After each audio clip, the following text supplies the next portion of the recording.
நேர்மையின் மகத்துவம். ஒரு சிறிய கிராமத்தில் வாழ்ந்து வந்தான் முத்து. அவன் ஒரு ஏழை விவசாயி.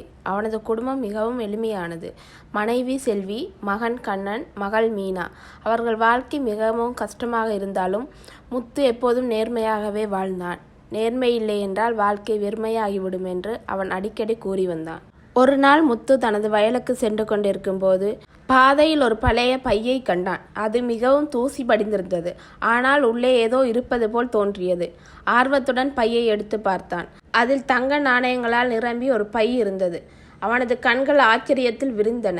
இவ்வளவு பணத்தை அவன் இதுவரை பார்த்ததில்லை. முதலில் அவனது மனம் ஆசையால் தடுமாறியது. இந்த பணத்தால் என் குடும்பத்தின் கஷ்டங்கள் எல்லாம் தீர்ந்துவிடும். கண்ணனுக்கு புது உடைகள், மீனாவுக்கு புத்தகங்கள், செல்விக்கு ஒரு நல்ல புடவை வாங்கலாம் என்று நினைத்தான். ஆனால் அடுத்த கணமே அவனது நேர்மையான மனசாட்சி எழுந்து, இது என்னுடையது இல்லை, இதை இழந்தவர் எவ்வளவு கவலையாக இருப்பார் என்று எண்ணினான்.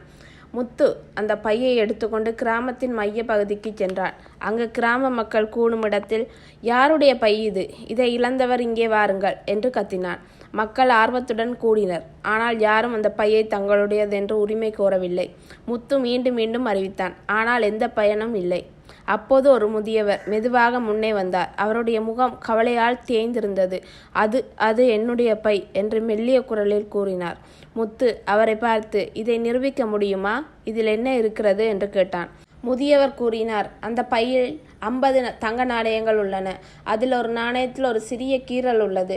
அது என் தந்தையிடமிருந்து வந்தது. நான் அதை விற்க வங்கிக்கு எடுத்து சென்றேன். ஆனால் வழியில் தவற விட்டு விட்டேன். முத்து பையை திறந்து நாணயங்களை எண்ணினான். சரியாக 50 நாணயங்கள் இருந்தன. மேலும் ஒரு நாணயத்தில் கீறல் இருப்பதை உறுதி செய்தான். அவன் முதியவரிடம் பையை கொடுத்து, இது உங்களுடையதுதான், எடுத்துக்கொள்ளுங்கள் என்று கூறினான். முதியவர் கண்ணீருடன், நீங்கள் ஒரு நேர்மையான மனிதர். இந்த பணம் என் குடும்பத்தின் எதிர்காலத்திற்காக சேமித்தது. உங்களுக்கு எப்படி நன்றி சொல்வதென்று தெரியவில்லை. முத்து புன்னகையுடன், நன்றி தேவையில்லை, இது என் கடமை என்று கூறினார். இந்த செய்தி கிராமம் முழுவதும் பரவியது. மக்கள் முத்துவின் நேர்மையை பாராட்டினர். சில நாட்களுக்கு பிறகு முதியவர் முத்துவின் வீட்டிற்கு வந்தார். அவர் ஒரு சிறிய பையில் பணம் மற்றும் பரிசுகளுடன் வந்திருந்தார். இது உங்களுக்கு ஒரு சிறிய நன்றி பரிசு என்று கூறினார்.